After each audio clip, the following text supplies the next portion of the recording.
Thank you, Your Excellency Bilwal Bhutto, Minister of Foreign Affairs of Pakistan, President of the General Assembly, Mr. Chaba Korosi, ED of UN Women, Ambassador Sima Bahous, Representative of the Secretary General of the Organization of Islamic Cooperation, Ambassador Hamid Opelayeru, Excellencies, ladies and gentlemen.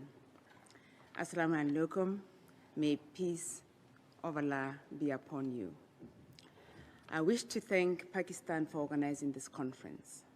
Not only is it timely, but it is crucial and needed. And I'm humbled to be before you today as a representative of my gender and of my country. It is an honor to speak on such a topic before such an organization. And I really believe that the questions that will be tackling in this conference and what the questions are seeking to address are so important more than ever today. Indeed, Muslim women are perceived in a particular way as oppressed and discriminated against, and yet we know that Islam has a deep respect for women and recognizes their essential role in society. It places emphasis on treating women with respect, kindness, and compassion. And this is based on the values of equality, dignity, and leadership.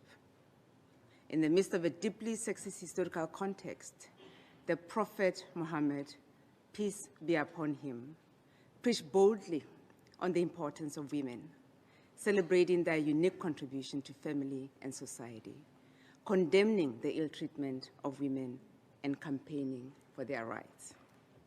It is clear that many of the negative stereotypes around women in Islam arise not from Islamic guidance, but from cultural practices, which not only denigrate the rights and experiences of women, but also stand in direct opposition to the teachings of Allah and his Prophet Muhammad. The teachings that recognizes the leadership abilities of women and encourages them to take active roles and leadership roles in society. Many here today may be aware that South Africa has a well-established relationship with Islam, as many South Africans are practicing Muslims and committed to advancing the values and principles of Islam. These values are inherent in the importance placed upon women and girls by Islam. One of our most prominent women activists and political freedom fighter from South Africa, Fatima Mie, was Muslim. Her fascinating story is a testament to the values, leadership, and dignity that I have mentioned. A key leader in the women's movement and the struggle against apartheid, while still being a leading academic in sociology and a mother. I'd like to speak, if I may, on the importance of education for women and girls. It is a key element of the theme of this year's Commission on the Status of Women, and I believe it is deeply valued in Islam, and we heard the Minister talk to that. Girls' education is one of the sacred cardinal rights falling under the helm of the right mind and intellect, which are central to the faith. The Quran tells us that every human being is furnished with reason and the potential to choose for the establishment of harmony. I would encourage the world to learn from the Islamic community when it encourages both men and women to seek knowledge and education as a human obligation.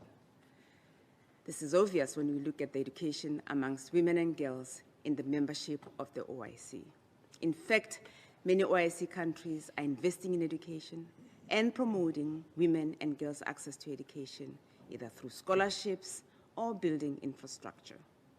There is a growing recognition of the importance of investing in girls' education, and many countries are taking steps to address the barriers that prevent girls from accessing education.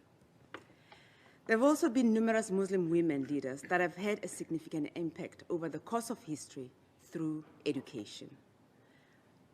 Women such as Fatima El-Fahiri, who founded the University of Al-Qarawiyya in Morocco, which is considered the oldest continually operating university in the world.